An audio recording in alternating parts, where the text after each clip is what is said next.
Hello and welcome to another Halloween episode. This time we are diving into a Grimm fairy tale.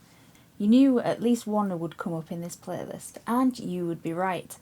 This one is called Good Bowling and Card Playing, and it was included in the first edition of the Children's and Household Tales in the year 1812.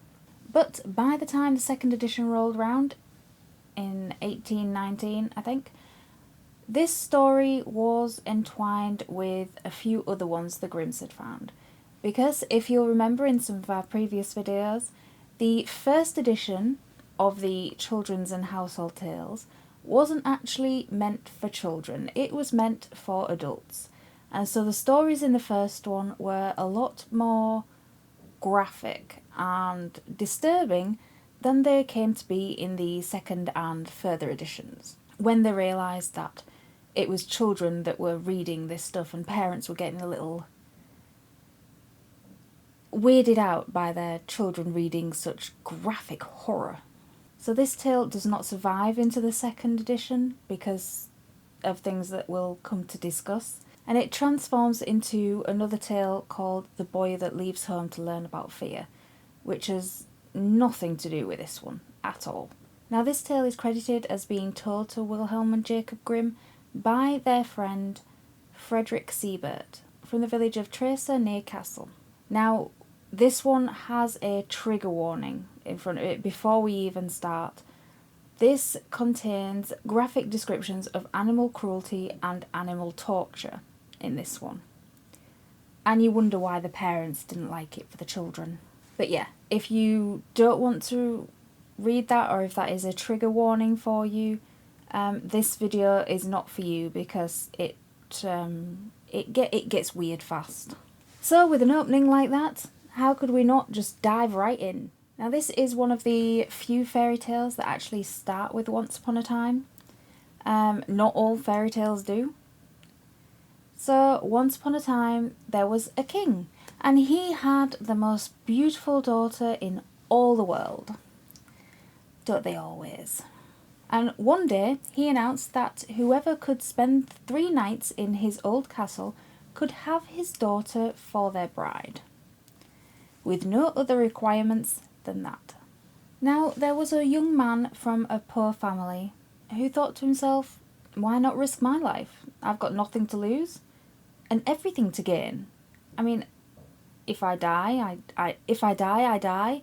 If I survive, I'll have a kingdom and I'll never be poor again. You can't really argue with his logic now, can you? So he presented himself to the king and offered to keep watch in his castle for 3 nights. Nothing could be so easy than staying in an old drafty castle for 3 nights straight. Or so you would think. Now the king said to him that he could request 3 objects to take with him into this castle, but the caveat was that they had to be 3 lifeless objects. You couldn't just take animals in there, you couldn't just take other people in there, it had to be inanimate objects. And you were only allowed 3. So if you had to spend the night in a haunted castle, what 3 objects would you like to take down with you? Let me know down below and we'll carry on with our tale. Now our young man opted for a carpenter's bench and a knife, a lathe and a fire.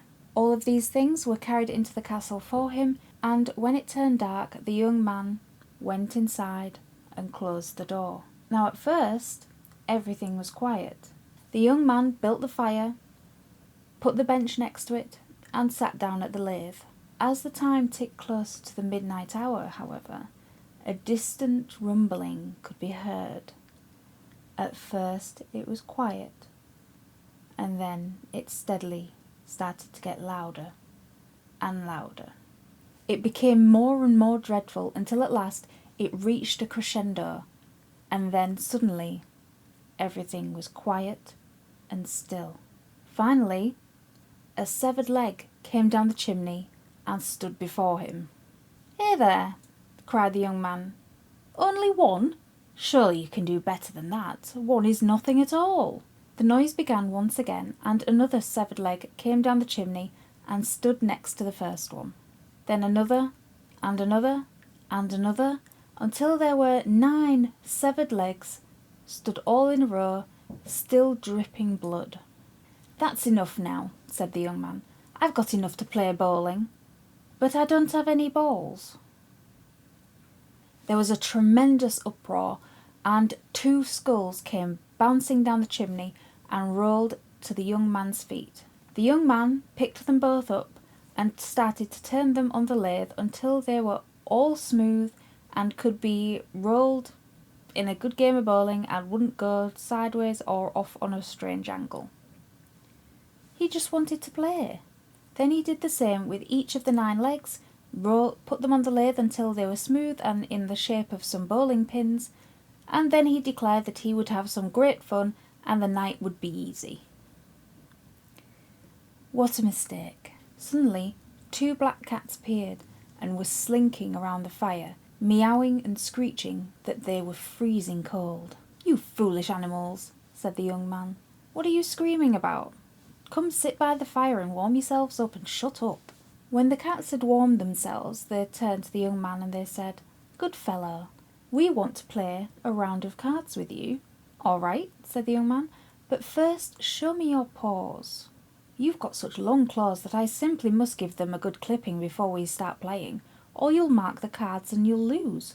As soon as he said this, he grabbed each cat by the scruff of their neck and lifted them to the carpenter's bench. There he locked them both in the vice and soundly beat them to death. This is our hero, ladies and gentlemen. After, he carried their mangled bodies outside and threw them in the pond that was next to the castle. Just as the young man returned to the castle and wanted to get himself warm and settle down by the fire, many, many black cats and black dogs came streaming out of every nook and cranny in the castle. More and more and more came, so he could hardly get settled and he could hardly move an inch, and he certainly could not hide himself away. The animals screamed, howled, yowled, and stomped about so much so that it would burn no more. The young man grabbed the carving knife off the carpenter's bench, brandishing it, and yelled, "Get out of here, you damn riffraff!" And with that, the young man began swinging the carving knife. Most of the cats and dogs managed to run away, but the others were slaughtered, with limbs flying everywhere and blood spraying the castle walls. The young man carried each of the mutilated bodies outside and threw them one by one into the pond. On returning to the castle, he built the fire up again, just as if nothing had happened. After he had warmed himself up again thoroughly, and he was extremely tired from his murderous exertion, he spotted a bed in the corner of the room, and went and laid himself upon it, and tried to go to sleep. But just as the young man was about to fall into a deep, deep, dreamless sleep, the bed began to stir and stretch, and it raced round the castle with him on it at a breakneck speed. "That's fine with me," said the young man. "Just keep it up. I like a breeze when I sleep." The bed did just that, and drove around the castle as if it was being pulled by 6 of the strongest horses in the whole world. It went over stairs, down landings. It turned itself upside down from top to bottom so that the young man was underneath it now. So he flung the blankets off, and he chucked the pillows off, and he jumped off the bed himself and said, "Anyone who wants a ride can have one. I've had my turn." And with that he took the blankets, took the pillow, and laid down on the cold floor next to the fire, where he slept until dawn.